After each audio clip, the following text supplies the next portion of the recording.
Hi, family. Hi, friends. Hi, food lovers. Hey, neighbors. Hey, community. Hey, comics. People who like to cook, connect, and kvetch. Thanks so much for joining me for Hot Dish.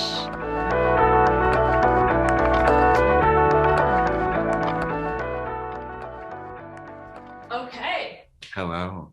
Hello. How are you, Lauren? I'm good. How are you? I'm all right. Thank you for having me. Yeah, thanks for being here. And thank you for being here. This is Hot Dish. My name is Lauren Hooberman. I'm hosting. Well, obviously, because it's no one else would be hosting. And I'm here with a very special guest, Matt Brown, who is a comic. He's a performer. He is a trained musician. So he's trained in classical music and opera music. Absolutely. And he's very interesting and dynamic and funny. And I'm very excited that he's here. Thank you. Yeah. I really appreciate it, Lauren. Yeah, no, this is wonderful. And today we are making something that I want Matt to introduce because this is something that you picked.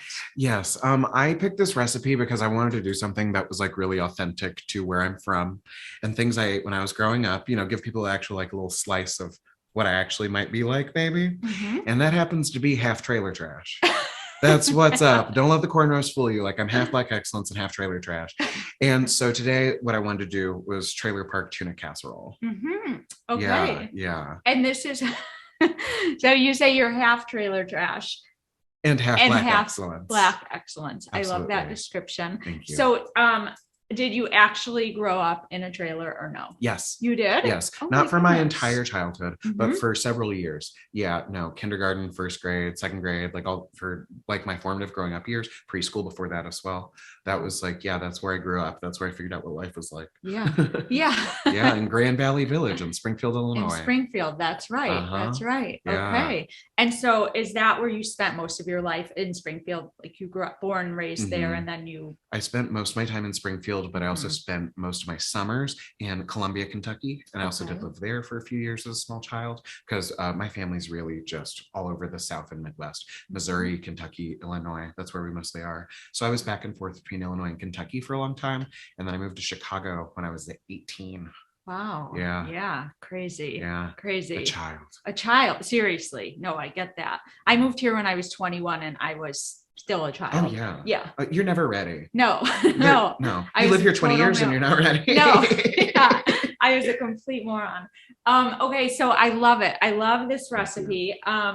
And so simplest thing in the world. Okay. So tell us about the recipe, why you chose it. What does this make you think about? So like when I think of this trailer park tuna noodle casserole, I think of my mom making it and my grandmother being disgusted.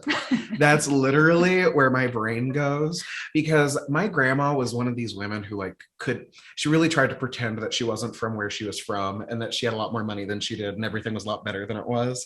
And she had like the whole fake actress voice and everything. Like she's from the woods and would say, use that in a sentence. Home girl, I'm the home girl. Like she would say things, just this made up ridiculous voice. And she had things that she thought were just beneath her to eat. And this tuna casserole mess was just one of them. She's like, this is cat food. Who would do this? And my mom didn't care because it was cheap and it fed everybody. Yeah. And so I look at it as sort of like a utility. Yeah. You know, maybe a bomb threat, but a utility. Yeah. I love that. And your grandma sounds very animated. She sounds like a performer. She's truly like the frustrated actress of the family.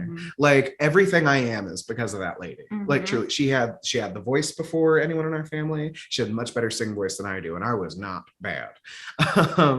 So she was just she's the one who got me into lessons for music early on. She's the one who sort of tapped me on the shoulder and said, you're going to be doing something. Wow. Yeah. That's incredible. It's all because of her, because she had the voice and started to get married and have 4 kids instead of doing anything with it. So, you know, we all make our choices and we influence others. Yeah, no, that's really interesting. Okay. So we're going to change gears just for a second. We've got on the stove, we've got our boiling water is ready, very fancy. Which is very important if you need to make a trailer park tuna casserole, or if you have a husband, you need to teach a lesson. Just a good pot of boiling water. This is the trailer park recipe, okay? Sometimes, you know, shit gets real. shit gets real in that part of the city. Okay. But yeah, no, okay. we've got this lovely pot of boiling water. Yeah. And I want you to tell everybody while I'm getting things moving over here exactly how few ingredients are in this. Oh, yes. It's this ridiculous. is very, very simple. So I asked Matt for a recipe. He said trailer park tuna casserole, which I have never had. I wonder why. I've never met a Hooberman in a trailer park. Have you? Shut up. I know. No. That's so funny. But we did, I mean, sometimes we ate things, I mean, like meatloaf, which is not this, but Not it was quite. still like, people don't really make meatloaf anymore No. either. You know, like Not there's if you a love whole your like family. there's like a whole food revolution. We used to have cornflake chicken too growing up, which I loved. So anyway, yes, very few ingredients, basically everything with a can opener for today. Why would get an air fryer when you could just have a can opener? You don't need everything. That's all you need. You don't. Yeah. So it's just the macaroni, the tuna, cream of mushroom soup, which I don't think I've bought a can of soup in like 20 something years. I don't know. Because you want to live forever or something. I don't know. Well, because I just go to the Jewish deli down the street and I get soup, you know? Well, yeah, because it tastes better. Yeah, because it's way better than what I could make too. Really? Well, unless I want to spend like a day cooking soup stock and okay, that's fair. You know what I mean? That's fair.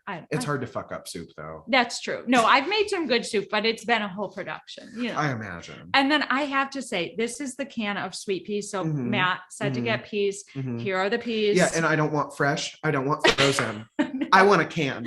So I wondered about that because I was like, I wonder if he meant frozen. Never. But he said canned, so I got the can. Oh yeah, no, can of everything. Oh my can God. Of everything. This kind of kills me a little. Oh yeah, doesn't it just hurt your feelings? Don't you feel like you're like in an emotionally abusive relationship with a vegetable? Isn't it just while this pasta boils, we have to contemplate our whole life in the face of a jar of peas? Yeah, I know. And we have to smell the peas and the tuna side by side. Oh, yeah. And soon we're going to be eating them. Wait till it gets hot. Yeah. Wait till it warms up. Okay. It's sort of like the gym isn't bad until, the sun hits, and then suddenly 11 a.m. it really is the armpit of the planet. Oh my God. Yeah. This is about what we're going to eat. And you're going to love it. Okay. You're going to love it. It's going to be my first time. And if you don't, excited. I get to leave afterwards. So it's. I know. I don't live here. Oh my God, that's so funny. Okay, I'm just checking our sound. We're all good. Beautiful. Great. We've got the message. We're live streaming. So cool. So we've got our macaroni going. Should I set the timer? Oh, there's no timer. There's no measuring. I knew you were going to say I don't measure anything. It'll be fine. Okay. I call it, I think the old Appalachian term for it is horse sense. Okay. Instead of common sense, we say horse sense. Yeah. I got horse sense about it. It'll be fine. Okay, perfect. Yeah. Yeah. I know when to take off the saddle. I mean, I totally believe you. Yeah. Well, you're confident. You have strong convictions. I mean well. Yeah. Even if it don't turn out. It'll turn out. Oh my God. Okay. So you spent your childhood growing up in Springfield. Correct. And what was your family like? Did you have brothers and sisters? What was my family like? So if you've ever seen the Beverly Hillbillies, and also you managed to have spent some time watching that one show, SVU. Yeah. Okay. It's sort of like a cross between like 15 years of Law and Order SVU with Beverly Hillbillies. That's sort of what my family's like. Because every story is like, how are you alive? But then also, why is his name Bobby? It's just like, why is everything about a Jethro? Because everyone in my family has a stupid made up name. Like, and that's really what it is. My family's a bunch of cartoon characters. Like between my grandmother, my mom, and my aunt who all raised me. Like again, grandmother was like this, should have been an actress. My mom we call her Sarge. You do. She's in charge. So strict. Yeah. We call her Sarge. And like my sister, I love and adore. I'm closer to her than probably anybody on this world. But like we weren't friends until I was about 13. So there were 3 of us kids in the house, and it was wild. It was wild. And where are you in the order? I am the youngest, of course. Okay. Yeah, no, my siblings are much older than I am. They are. Yeah, no, I'm 23 and they are 32 and 37. Oh yeah. Yeah. There's some time in there. Definitely. Yeah. 2 different fathers. We like to venture out. Yeah. I mean, I get it. I had a stepfather Mhm. and I have a stepmother and and I have a mother. Oh, I yeah. totally get that. I have two stepbrothers. I have two half siblings. Yeah. Yeah. It's too much fucking paperwork is what it all came down to. Yeah. Everybody had to make everything official, and now we got to visit them for every holiday. Totally. Yeah. Oh, I'm sure yeah. you have a lot of rounds to Oh, make. honey. Oh, yeah. And everyone had to get smart and move. So Mhm. it's always just like you got to make decisions and pick certain holidays. And then it just gets down to whose kids are the least annoying at that age. Yeah. Who Like, do you want to be around? yeah, And like, yeah. yeah. Yeah. Like my brother just had newborn twins, so I'm just gonna let them mind their own Wow. business for a while. That sounds like it would be loud and smell bad. Yeah. So I just Yeah. I'd rather not visit. That's a lot of commotion. Yeah, I'll let them. I'll respect their privacy at this time. That's very considerate. As a of you. PR move. I'll respect their privacy at this time. But like Wow. for Christmas and stuff, I cannot wait to go to my sister and her husband's. Their kids are 5 and 6, so they're fun. Aw, that's They're fun. nice. They're Yeah. running around. They're a good goddamn time. They've got their own opinions. They're ready to kick my ass. It's Yeah. great. You can play and like talk and Oh yeah. yeah. Oh yeah. yeah. No, that's great. And they also happen to think I'm like a rock star. Like every time I come over, it's like an Adele concert. They like literally absence makes the heart grow fonder, and because of COVID and stuff, every time they see me it is just the biggest deal. So like don't Zoom your family is what I'm telling you. Yeah. Like don't get on FaceTime, just let them miss you. Yes. And then just like maybe they'll get a smoke machine when you do show up. I love that. That's no, how I it's play. so great. They're your fans. Absolutely. Yeah, My yeah. niece and my nephew are my biggest fans for That's absolute so sure. great. For absolute sure. Yeah. And they have no idea what the hell I do, but they think it looks really cool. Mhm. And that's the fun part. Well, it is cool. The clothes and the makeup and everything, the eyelashes are fascinating. I love it. Because when they were very little, they wouldn't recognize that it was me. They would like see me during the day looking like this, and then I'd go downstairs, go put on makeup and come back, and they would think it was somebody else when they were really little. I'm sure. When they were like 2 and 3, they were like, it sounds like Matt, but it can't be Matt. Yeah, I mean it is a transformation. Absolutely. That's for sure. Yeah, Miss Brown is a whole different lady. Yeah, so I do want to talk about that. So before we dive into that more, so you grew up in Springfield, and I know that you had training as a singer, and I know that you came to Chicago and you came here for college. Like, what was the evolution of that like? Well, the evolution of that was I went through puberty in about 5 seconds. So when I was 11, it was time to get me in voice lessons immediately. Wow. Because like I literally woke up one day and my shoes were 4 sizes bigger and like nothing fit. Like it literally didn't even take 3 weeks. Like I was just like a new person immediately. And I've been this height and weight since I was 14. Wow. Like I have looked like this since I was in high school. And so when my voice started to change is when it was time to get me in lessons. And then that went on. My first teacher got Alzheimer's, and so I had to get another teacher. But I spent 3 great years with Penny before she started to tell me the same story 3 times in a row. And then I got a new teacher, studied with her for another 4 years, won a lot of vocal competitions. And when I was getting to junior and senior year, getting into being, 7, 8 years deep into singing, it was getting to a point where, are you going to go to college and do this for real? Or are you going to study the humanities, do something else, like be a little bit more well-rounded and kind of let this be background music? And what really influenced my decision was the fact that by the last year of doing all the competitions and being in the 3 choirs and getting the solos and doing everything I always did, I wasn't excited about anything anymore. It just felt like a ton of goddamn work. It just felt like an insurmountable amount of work that took a lot of restrictions on my lifestyle. Because when you sing in a theater, unamplified over an orchestra, you can't really do too much extracurricular. Everything's all about your voice. No smoking, no drinking, no coffee, no soda, you have to sleep a lot. You need 48 humidifiers. It's stupid. Wow. It's a lot of work. Yeah. It's a lot of work. That's a lot of restrictions. And as much as I love doing that, and I still sing and I still sound all right, I wanted to write my own material. And that's not possible when you're singing, archaic music from 1787. It's beautiful and it's stunning and it's timeless and it'll never die. But I wanted to get my own words out there. I felt like I had something to say, and I did not want to compose a goddamn opera. So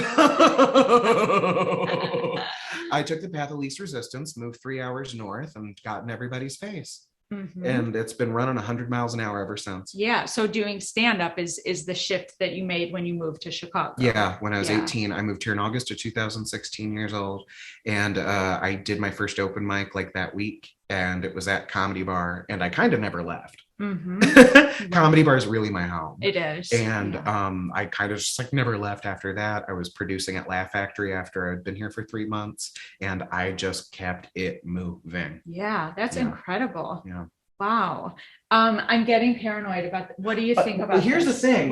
No, because here's the thing. Okay. It can never be too soft because this is cat food. Okay. This is the other thing. We're not going for like an authentic al dente trailer park tuna casserole. Ai, ho bisogno di quale. Like that's not going to be happening. So what I always judge it by, the way my mother taught me, was that the Janae Brown school is that you want to see if the macaroni got big. Okay. That's all she says. Like, does it look big? It looks bigger than before. It's fine. So that's the rules on that. So now we can turn the heat off on this baby. Okay. We can turn the heat off on this baby and just drain her. Okay. So be careful. Oh yes. Just because I don't want you to burn yourself, obviously. Obviously. Yeah. I mean, you're my guest. And your insurance isn't that great. No, it's not. But I mean, what did I do to Oscar? Okay. We turn this around because we just have to get real that you may have done some very foul things with Oscar the Grouch. No, those oven mitts have been through a lot. Oscar's ass is what it looks like to me. You went to the bottom of the trash can. God. Yeah. Like, I thrifted these when I was in grad school, and I just want you to understand. Okay, but we're getting. Man, I love it. All of la pasta asciutta. We're gonna be really fancy about this. I love your Italian. Too. Oh yeah. Yeah, it's great. It used to be a lot better. I used to like really be able to speak Italian, but now I don't use it as much. Oh well. I used to speak 4 languages back when I was singing. Oh my god. Yeah, I believe that. Back when I was smart. Music. Yeah, back when I was smart, my brain worked. You're still pretty smart. I don't know. Yeah. Give me something. What do you want? This or what do you think? No, we're gonna want it in the pot, actually. Okay. Yeah, because we're gonna want to heat everything back up. Okay. Oh, we are. Oh, I didn't know that was another step in this fancy recipe. Yeah, I know, it's really elegant. It's really elegant. So we have our drained 2 boxes of Kraft mac and cheese. By the way, I should have specified generic in the email because really Kraft is a little fancy for us. Well, you did say generic, but then I was like, oh, well, there's Annie's, there's this, there's all Annie's is fancy. Yeah, Annie's is fancy. Annie's is fancy. Okay. But like you meant like a Walmart brand. I wanted the 39-cent fucking Cheese Club Aldi mac and cheese. That's what I grew up on. That's my history. So basically the way you start this is literally you start just with the mac and cheese like you would normally. Okay. By adding your paltry sum of butter. Okay. In my home, this would be imperial margarine. But a little bit of butter goes really far. Cool. And a dab of milk. And then this is where we just start throwing shit together. Again, there's no measuring. Okay. You'll measure in your next life. Yeah. Okay? Yeah, not in this one. I personally feel like God is the only one who has an account of all my rights and wrongs. And so I don't need to take measurement of everything. Okay. I don't. Okay. I don't. I know who I am, and so does Jesus. I just saw the eyes of Tammy Faye. I'm sorry. Oh, you did? No, it's never a bad time to preach. Okay. So now we've got this happening, and now we have to get into the infamous and important. Yes. And listen, everybody else gets to be proud of their culture, so why can't I? You can be. And so we're going to get into the cream of mushroom soup. Oh my gosh. Now this looks like the Jewel brand to me. Yeah. So you went with the store brand, and this I appreciate. Yes, and that was intentional, and it is reduced sodium, but there was no choice in that. Okay, because you know that. Okay, because now I'm not sure how much you've paid attention to like the Paula Deans of the world and the people who do the down home country cooking, aka like steal recipes from old dead Black people, but as they're wont to do. But really, all of these recipes are sort of like a very long form death wish. Eating like this is sort of like smoking cigarettes. Like it's not going to kill you today. Yes. And you're going to love today. How fucking ever. There's a giant however. It's the size of Iowa. I don't know. Oh, good. I can never get this open. Oh, you see, years of practice. Yeah. Years of practice. So now we have the cream of mushroom soup in here with the pasta, and now we're adding the cheese sauce because this needs the powder. The powder, not you do not want the liquid cheese. You do not want like the actual like Velveeta brand nice anything. No. Like what do you think you are? Too good for the rest of your family? Like just because you went to college and read 3 goddamn books doesn't mean you're too good for Mima's casserole. And then you just start mixing stuff in. Okay. You really, it's not going to be pretty at first. You might decide you need more milk. This is, I don't measure anything. I just throw shit together. You live. Oh, this is another little piece of Appalachian, just little trivia that you might want to know for how real broke people really shop. Okay. This is how my grandmother used to grocery shop. Now we're just adding in our peas, our tuna. We're just throwing everything in there. Okay. It's just, nothing matters. Nothing matters. Listen, your husband left and he's not coming back. Nothing matters. He didn't even get the pack of cigarettes. He quit smoking before he said he was going to leave for a pack, and you just watched him go. But nothing matters. We just throw everything in there. But the way my grandmother used to grocery shop, and I will do this from time to time just out of habit, is, I'm really careful. Basically, you buy whatever is on sale, you bring it home, and you figure out what to do with it when you get there. I like that. That is, That's like the cooking shows that are on today. What are those called? Oh yeah, like Courtney. Who also does stand up or did for a long time. She talks about like Chopped when she goes in her refrigerator and she finds like a chicken bone and box of cereal and 2 other things, and what's she going to do with it? Absolutely. Yeah, absolutely. And you don't, by the way, if you are, I'm not going to say too good for this recipe. Like maybe let's just say you're lower middle class. If that's where you're at, you don't necessarily have to go with the canned peas. If you maybe have some leftover broccoli from being ambitious, if you have any vegetables that are starting to go a little soft, this is perfect way to get rid of whatever vegetables are in there. You can switch them out for the peas. That's a great idea. If you did try to eat a fresh vegetable, or more likely in my situation, you were driving somewhere in the middle of nowhere and you saw a farmer with a stand, and so you just bought shit off of him. Well, that's a good one though. That's how I grew up. That's where I got my fresh stuff, if I got my fresh stuff. So like if you just run into, a man who's doesn't have Bluetooth headphones but has green teeth instead, that's where you can bring in your other vegetables. But like once you mix this all up and together, it doesn't look like much, it doesn't taste like much, it really isn't much, but it'll feed the children. And for no, it's not hot. It's not hot at all. So now all of our video viewers can see basically it's like Hamburger Helper, but with tuna and shit you probably already had in the back of your pantry. So Matt, this is truly a hot dish. Truly. Like, this is what I thought of when I thought of the podcast. Hot dish is like Midwesterners who just throw everything in and then it all comes out and you've got a meat, you've got a starch, and you've got some old vegetables / canned stuff. Yeah. Now, if you want to be like real middle class about this, like, I mean, you really want to like elevate it to like possibly having dental insurance. If you want to take it to like that echelon, you could actually take this mixture right here. You don't have to eat it straight like this. You can make extra steps for yourself. You can pull out your old 9x13 Pyrex and you can cover it with potato chips. And then put that in the oven for like 10 minutes on 350 just to get it all to conglomerate and to intermingle and miscegenate and whatever other word I can think of right now. And it's really a beautiful experience. And you will also be able to make back that reduced sodium on your soup if you add the potato chips. Oh, for sure. So like if you miss the salt, like we can help. That's great. Yeah, that's a nice enhancement. Because like once again, this is a long form death wish. Okay. This is like the world's longest suicide note would be to eat this with any degree of regularity. Oh my God. Okay. So when's the last time that you ate this? I honestly, I can't remember an exact time, but I will say it's probably been within the past 6 months or so. Oh, okay. And this is why. One of my favorite things to do after a show is to go home a little drunk and just start cooking. And so sometimes this will just happen and be in my fridge the next day. And I'm like, I guess I did that.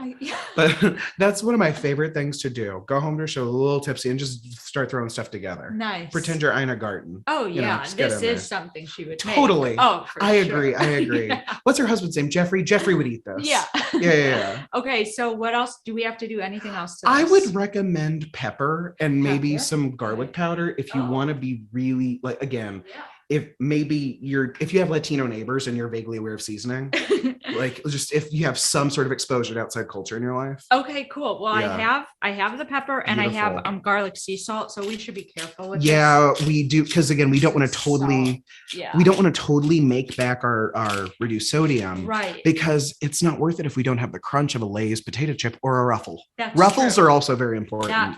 Ruffles are delicious. Ruffles are actually a complete they're not just a food group, they're a lifestyle. There's this family that my sister used to babysit for back where we live, and she would make them like nice food. Like she would make them like hamburgers, and she would like make them like macaroni and cheese or something, like try and get them to eat something. And all three of those kids would sit in front of a TV with a gallon of chocolate milk and a bag of Ruffles potato chips and refused real food.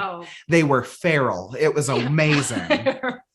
They were amazing. I ended up going to school with one of them, and she like had to take 2 months off school because her posture was so bad, and she was so hunched over. It was making like the vein, like you know how all your nerves and shit are up here. Yeah. Her whole body was starting to go numb because she was hunchbacking all day. No way. And she didn't have scoliosis. She was just hunched over. They like literally, no one raises their children where I'm from. Wow. We are all free range. We invented free range. The night I lost my virginity, I didn't come home for 2 days and no one asked a question or called the phone. Oh my God. We invented free range parenting. We just don't have any money, so we didn't call it anything. Wow. How old were you? Good question. Because between like how long I've been lying about my age for comedy, I really couldn't tell you the real number anymore. Yeah.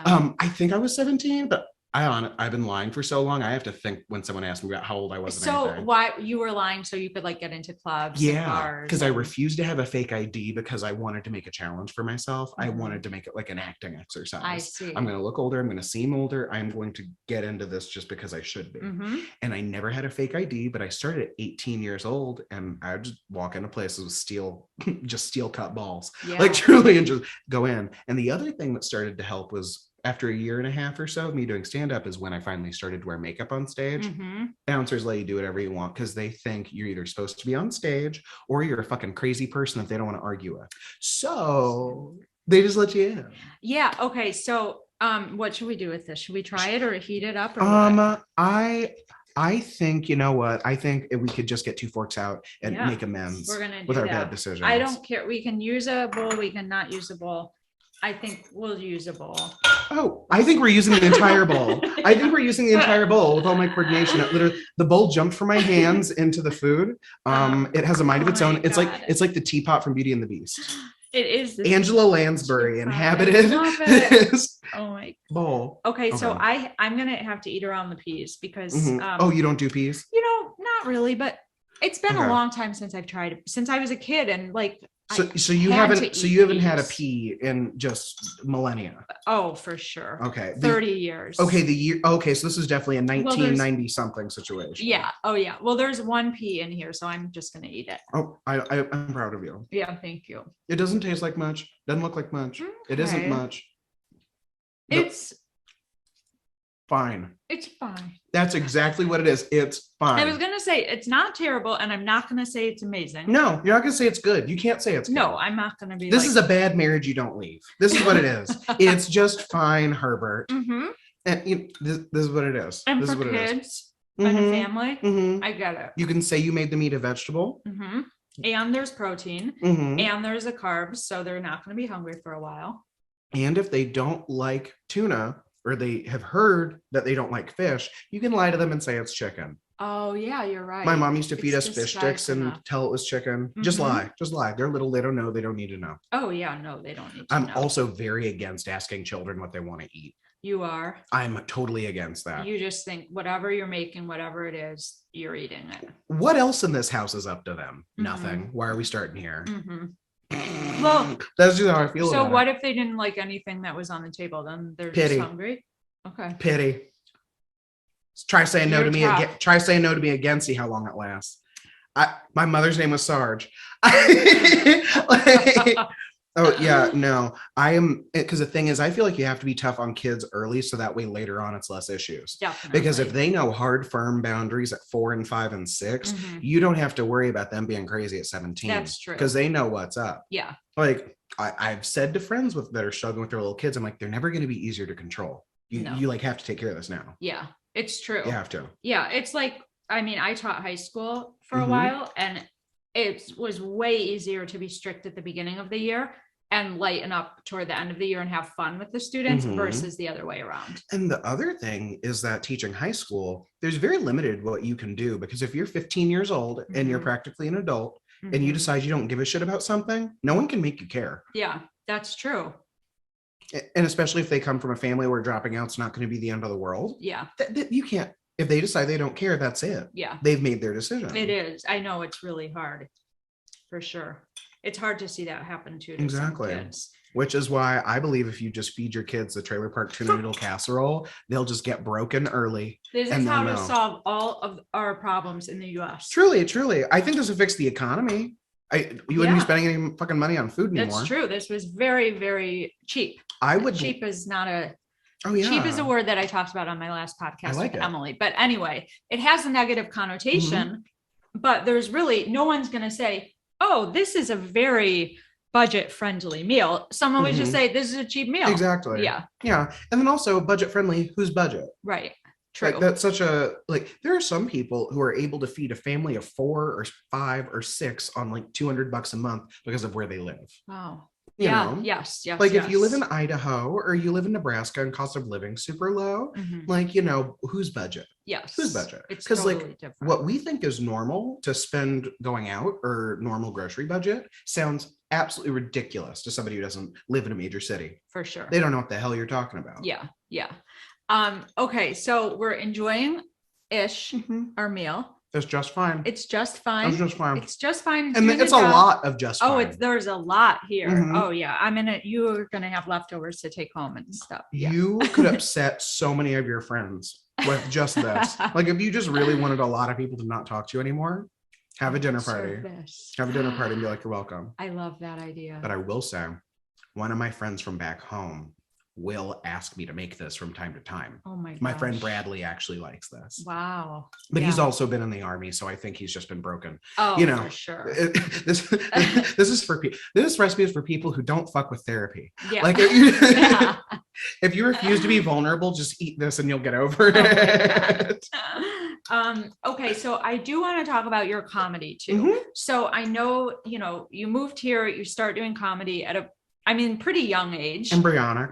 Yeah, yes, absolutely. And I'm really interested in Miss Brown and who Miss Brown is and how that came about. And also this, and probably paired with Miss Brown is your makeup and the way that you present yourself. So will you just tell me some about that? Yeah. Yeah.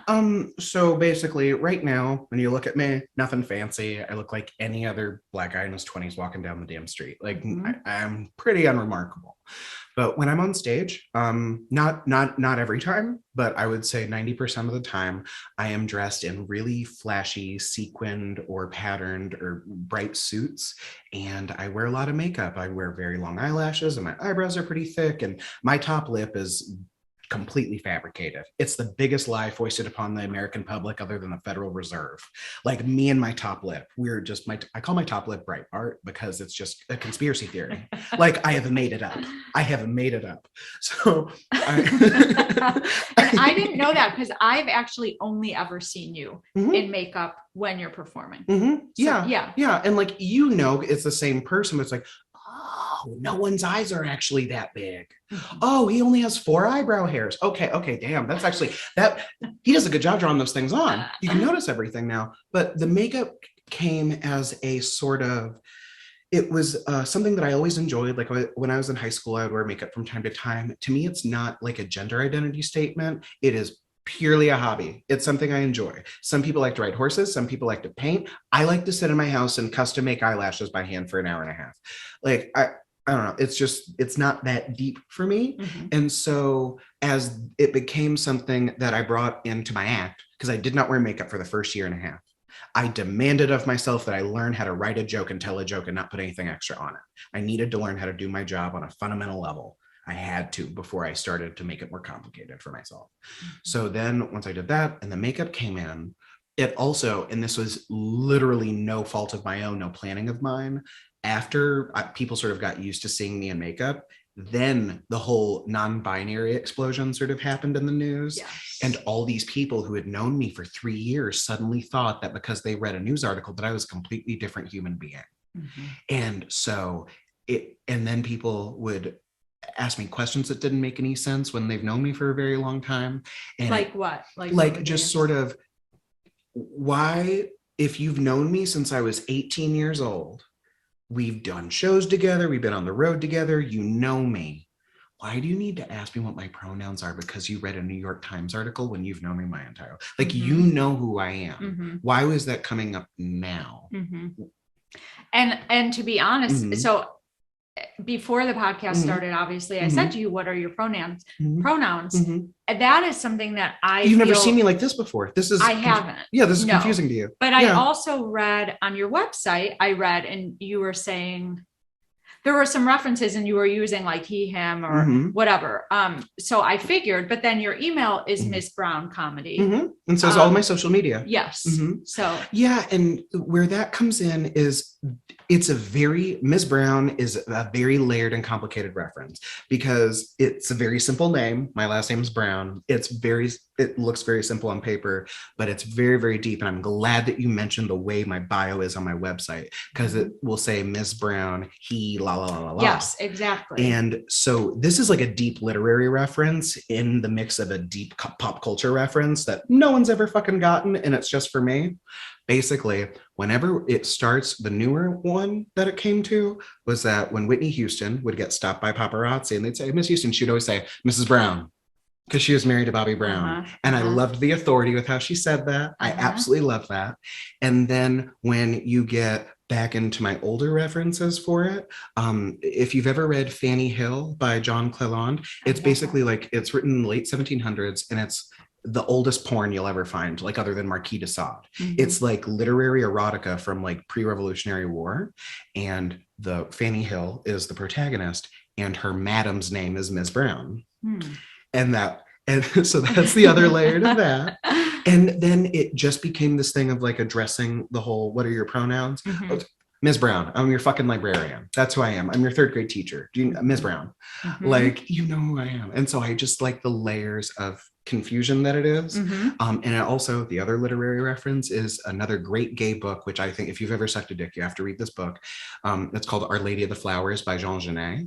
There's a lead character whose name is Our Lady of the Flowers, and he is a man. So it will say, Our Lady moved his graceful hand. And that sentence construction moved me in a serious, serious way reading that.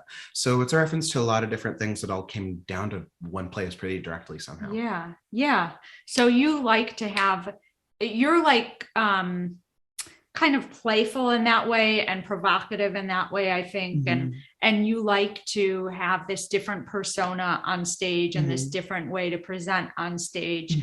And like you said, even your email versus your website versus how you and I are just standing here now and how you look right now is very different. And so you like these layers of complexity. I enjoy it because I could never be the way I am on stage all the time. And I was getting to a point where people who knew me from comedy would then try to be friendly with me and then be really disappointed that I wasn't on and I didn't look like that and I didn't act like that and that I wasn't a cartoon character all the time. I see. Because like Miss Brown is like a cartoon, is a live cartoon of like the best parts of me. Yeah, like very heightened. And you could never keep that up. Never. All the time because it's a performance. Just the fact that I'm talking like this right now, as opposed to, so, okay, I have to go back through this one with you guys. You're going to love it. It's a different voice. It's different body language. It's a character that I write for. And so how would you describe, well, you don't even have to describe your comedy on stage, but what kinds of things do you really like to talk about on stage? And is there a message? Is there an agenda behind it? I'm anti-message and I'm anti-agenda. I don't play like that because I think it gets to be a very like fascist Stalinist view of art, to where like if this doesn't serve a political message or it doesn't serve my political message, it doesn't have a right to exist or it's not important. I don't like that. I think things can just be like, you can just draw a picture, you can just sculpt a vase, you can just do, like, sometimes you can just do something.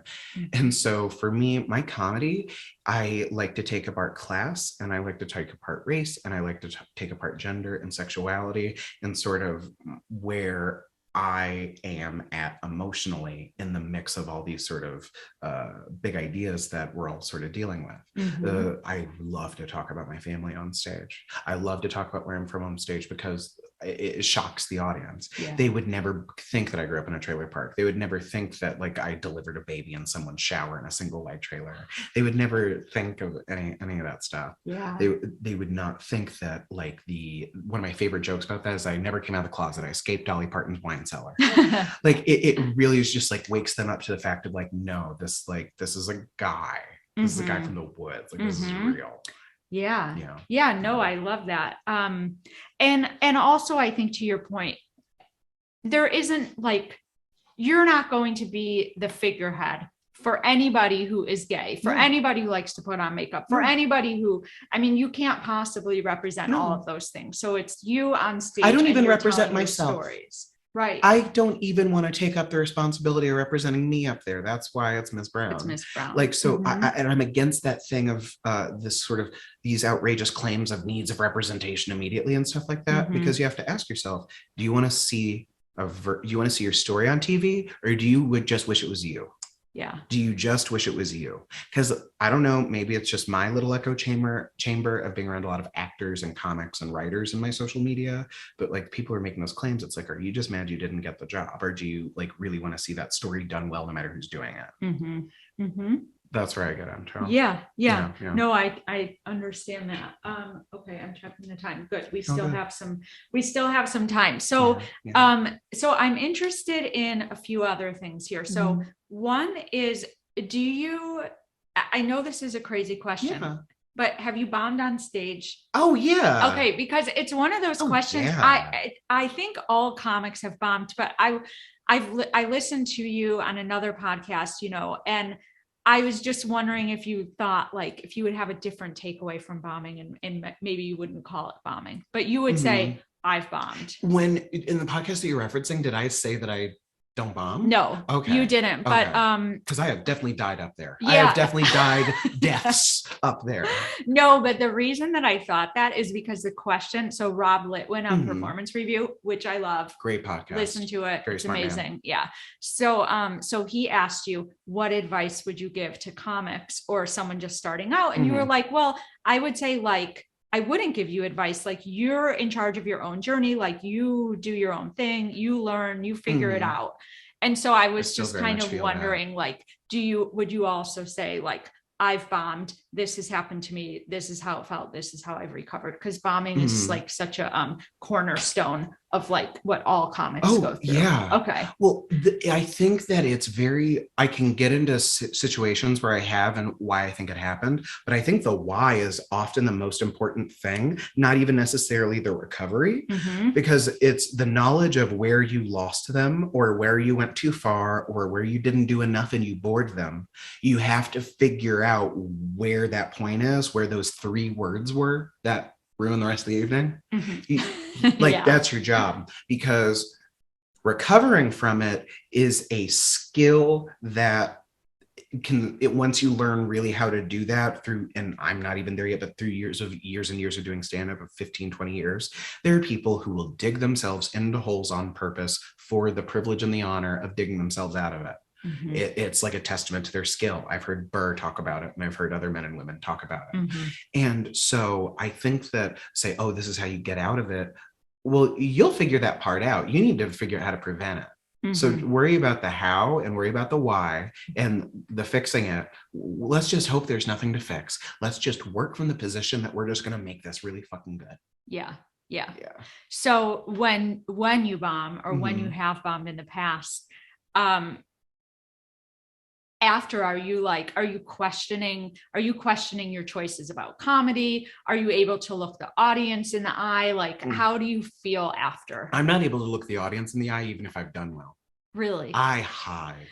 It's so 80% of the time I hide. After the show's over, even if I'm hosting, I'm in the bathroom. How come? I just said everything I say to strangers, and everything that happens after this is just a big risk I don't need to take. That's really, really, really how I feel. Because I've had some fabulous interactions with audience members, and a lot of people will follow me on social media, even if I don't say hi or bye. But there just been enough close calls with audience members. Just like, I'm gonna mind my fucking business about this one. Like, I really feel like my job is up there with the mic in my hand. Mm-hmm. And the only time my job moves from that is when I'm on a drink deal working at a club, and like the more drinks people buy, the more money I get at the end of the weekend. Because then I'll go do a whole nother show at the bar to those same people improvising to get, everyone to buy 3 more rounds. Yeah. Then my job is off mic. But most of the time, I ain't talking to you. I just can't do it. Yeah. I can't do it. That's so interesting. I don't have stage fright. I have people fright. Yeah. No, I totally get that. I mean, for me, I kind of feel the same way, but I get kind of embarrassed and shy after. Mm-hmm. I'm not afraid of what will happen if I do talk to the audience, Mm-hmm. but I feel like I've just really exposed a part of myself. Mm-hmm. And sometimes I feel shy after. Yeah. No, it's sort of like the first time you have sex with somebody and then they want to like talk, and it's like, I have to think about what just happened. Can you just give me, I made a choice. But when I have bombed, I think most of the times where I really have just absolutely lost them, it's because I wasn't listening to them. And I was going at a pace that didn't work for them. Because like an audience, like they have a collective intelligence, they have a collective emotional state. The room has an IQ. Yeah. Like they also have their own pace, and you have to be able to pick up on what they're putting down just from sitting down. Yeah. You have to be able to be sensitive to their energy. And that's something that takes years to be able to do, because the first several years of doing stand-up, you are literally just trying to get out of there alive. Yes. You can't listen to them. You don't know what the fuck's going on. You're just trying to remember your jokes and survive, and like not get in a car wreck on the way home because you're thinking about your act instead of looking at the road. Yeah. Like that's literally the only thing on your mind. Totally. And so it takes years to just really be able to actually do that consistently. Yes. And not pull it out like a party trick, but to like really have that in your wheelhouse. Yeah, exactly. To be kind of monitoring, thinking, and reacting while you're on stage. While going through the Rolodex of jokes in your mind. Exactly. Yeah.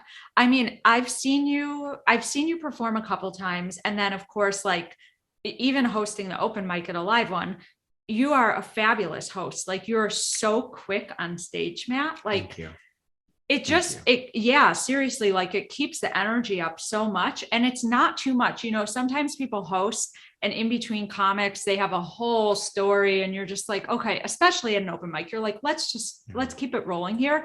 But the energy that you bring even between comics at an open mic, like it's so awesome. Thank you. Yeah. Thank you.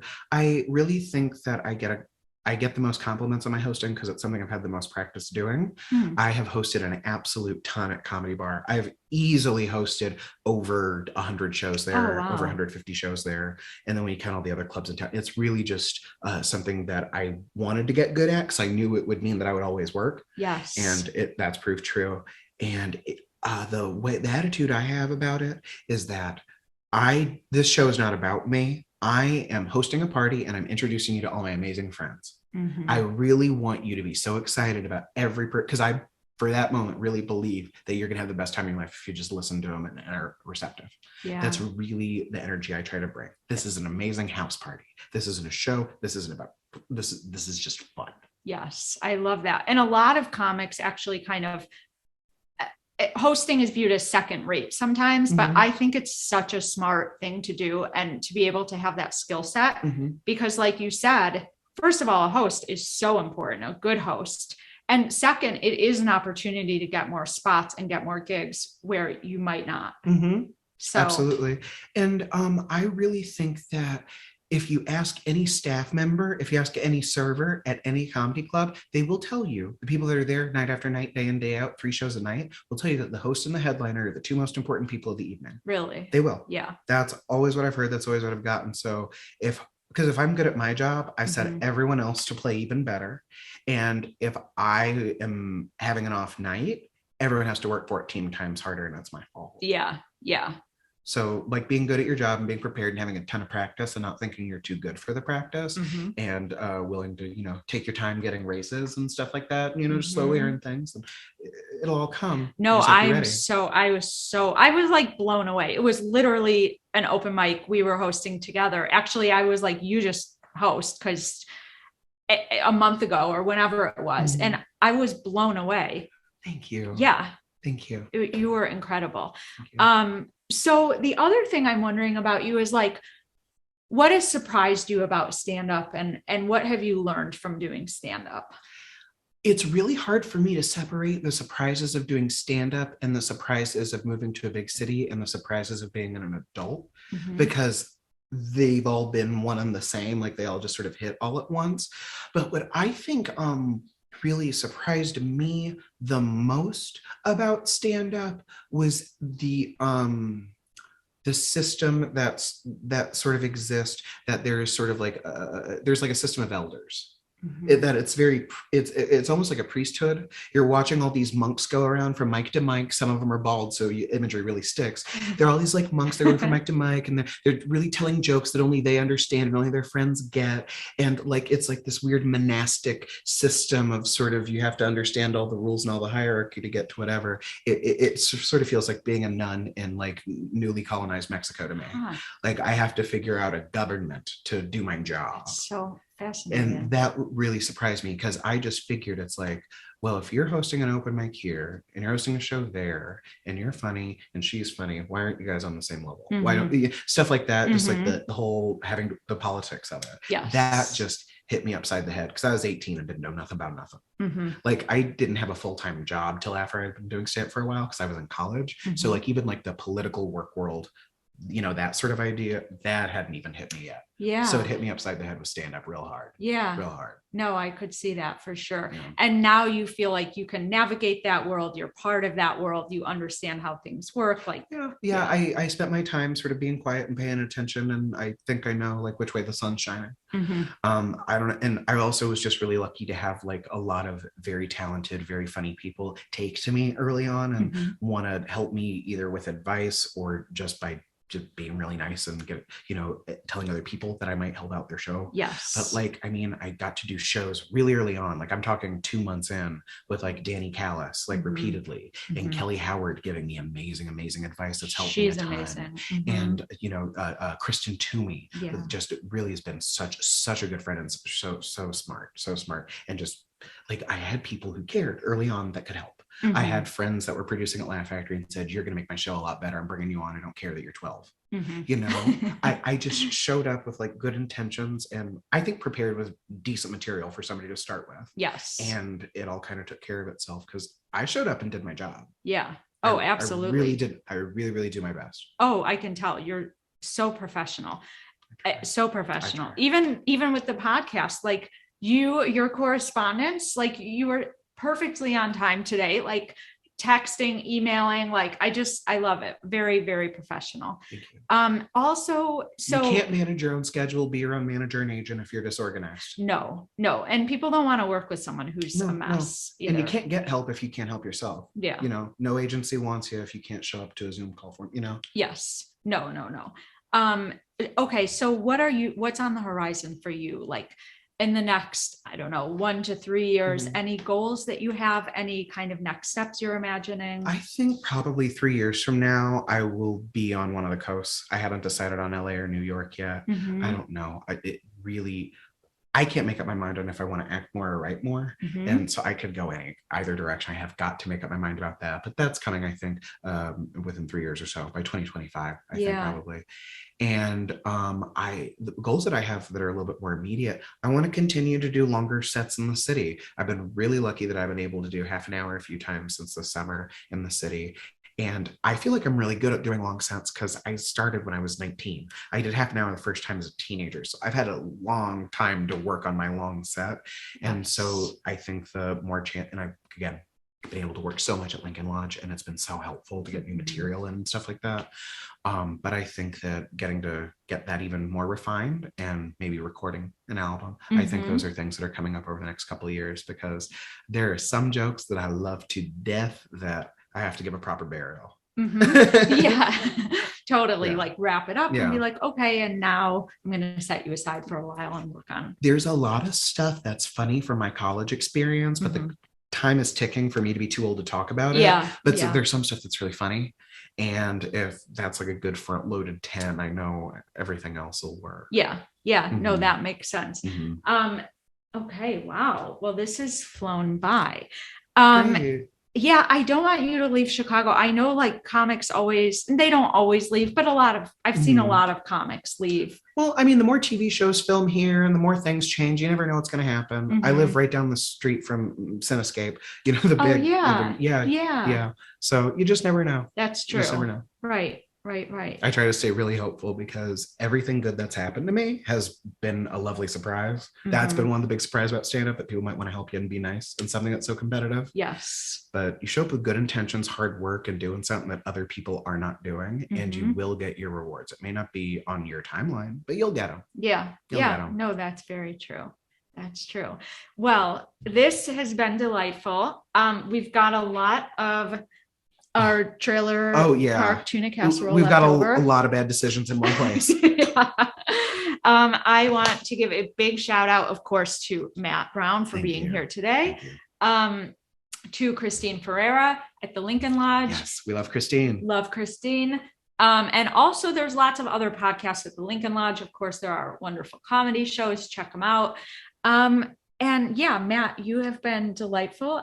Thank you for spending time. Thank you for making this cat food. I wish it's time to feed the cat. I hadn't died because she would be all over this. This would have killed her. Oh my God. This would have killed her. This would have been the last meal. I mean, she loves what a terrible last supper. She loves macaroni and tuna. So I'm thinking of you, Jen / Melissa. Okay. So we're gonna go. Thank you, viewers. We love you, and we'll see you next time. See you next time. Bye-bye.